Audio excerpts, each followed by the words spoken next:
Look at the big waves right now crashing in, far too dangerous for anyone to swim or surf in. But just as we say that, there's some surfer out there. It's like, yeah, hold my beer. Let me go check that out. Yeah, not a great idea, and just not ideal conditions for really anything outdoors throughout the day today. And that, to stay inside. Yeah, it continues through this evening as the rain and wind are going to keep coming at us in waves with this latest atmospheric river. So let's take a look at the big picture perspective. I'm going to walk over to the west coast, and we're going to highlight the plume of moisture that defines this atmospheric river, which has been aimed squarely at us today, but it's going to be drifting farther to the south and really soaking southern California as we head through tonight and into early tomorrow. We're going to talk more about that coming up at the bottom of the hour, but that's going to be a significant concern, especially in the vicinity of those burn scars in Southern California. Let's go to the big monitor here and take a look at the rainfall amounts that have added up so far around the Bay Area throughout the course of this system. Over 5 inches of rain for Ben Lomond, over 4 inches of rain in the North Bay around Kentfield. Dublin has picked up over 2 3/4 inches of rain so far, and over 2 inches of rain back to the North Bay and Santa Rosa.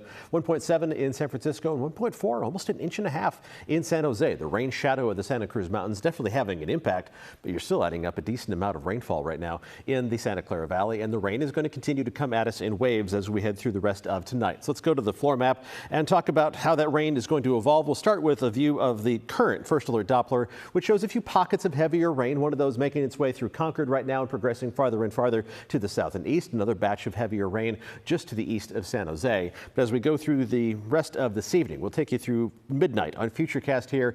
The off and on showers are going to have gaps in between, and that helps to not eliminate but reduce the flooding potential of new flooding developing. But the existing flooding problems, as long as there's new rain on the radar, those are going to be slow to subside. And of course, we have to worry about the water making its way into the main stem rivers, and that becomes a concern across the Bay Area as we head through the first half of the weekend. Futurecast through 8 o'clock tomorrow morning. We're only going to go that far because at that point, the showers really are going to be much fewer and farther between. A few hit or miss showers for the morning commute, but those are going to dissipate as we head towards midday. And by tomorrow afternoon, we should be dry across the Bay Area, and that's going to continue through most of the weekend as well.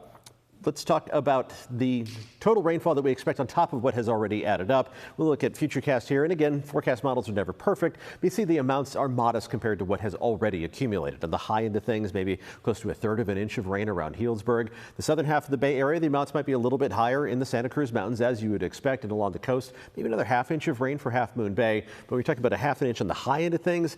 Again, it's just not enough on top of what's already fallen to lead to any new flooding problems that will just slow down the rate at which the existing flooding problems will get better.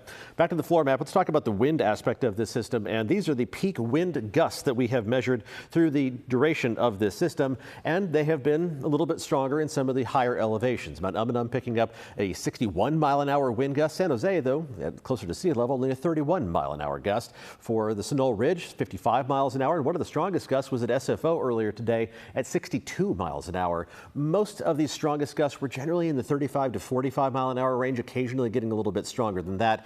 It's enough to do some tree damage, as you've seen from some of the video, and it's enough that the wind advisory continues through 10 a.m. tomorrow. But as we head through the rest of tonight, the winds are gradually going to subside back to our traditional 2D maps, and we'll track those hour-by-hour winds as we head from 10 o'clock tonight through 4 a.m. on Saturday. So we're using every 6 hours here to give you a longer frame of reference. And you can see as everything kind of fades out in terms of color, that's when the winds really die down. But it's going to take much of the day tomorrow for the winds to completely subside. The strongest winds will be this evening and tonight, but it's still going to be a breezy day on Friday, and then calmer conditions for the weekend. Finally, in the Sierra, where Madison was reporting from, close to 1 foot of additional snow at lake level around Tahoe, and some of the peaks picking up another 2.5 to 3 feet of snow. Most of that falling tonight, just a few inches on top of it by tomorrow during the daylight hours, but it's going to take a while for the road crews to catch up. So we got a lot going on, to say the least. Let's take a look at the 7-day forecast, which after today and tonight is going to be,